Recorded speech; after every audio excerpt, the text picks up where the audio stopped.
এখন খুব সকাল 9টা বাজে মাত্র, বিকাল 4:30 পর্যন্ত ভোট। রাত্রে আমার একজন কর্মী, উনি পাহারায় ছিল এলাকায়, তাকে বিনা কারণে দুইজনকে ধরে নিয়ে যাওয়া হয়েছে আমার নোয়াগাঁও ইউনিয়নের।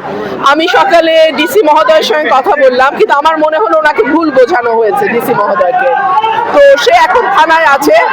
বিভিন্ন জায়গায় তারা সিল মারার চেষ্টা করছে, বিশেষ করে আশুগঞ্জে আমাদের 8টা কেন্দ্র অত্যধিক ঝুঁকিপূর্ণ। দুপুরে তারা সিল মারার একটা পায়তারা করছে বলে আমার কাছে খবর এসছে। আমি সেনাবাহিনী, পুলিশ, সবাইকে, ডিসি, সবার কাছে আমি এই কেন্দ্রগুলোর নাম পাঠিয়ে দিয়েছি। দেখা যাক কি হয়। আমি জয়ের ব্যাপারে শতভাগ আশাবাদী, ইনশাআল্লাহ, বাকি আল্লাহর ইচ্ছা। আর আমার নেতা কর্মীদের উপরে কিছুটা প্রশাসনিক হেনস্থার শিকার হচ্ছে।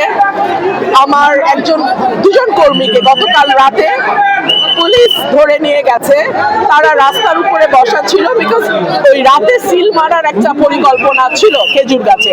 সো তারা পাহারায় ছিল, বাট কোনো অ্যালিগেশন ছাড়াই তাদেরকে ধরা হয়েছে। ডিসি মহোদয়ের সঙ্গে আমি কথা বললাম, সম্ভবত ওনাকে ভুল বোঝানো হয়েছে। আর আমি 8টা কেন্দ্র আশুগঞ্জে, আমি আপনাদের বলবো আশুগঞ্জে আপনারা কিন্তু থাকবেন। আশুগঞ্জে তারা সিল মারার একটা পরিকল্পনা আছে। আমি সেনাবাহিনী, পুলিশ, ডিসি সবাইকে কেন্দ্রগুলো যেগুলো অতি ঝুঁকিপূর্ণ নাম দিয়ে দিয়েছি। দেখা যাক কি হয়।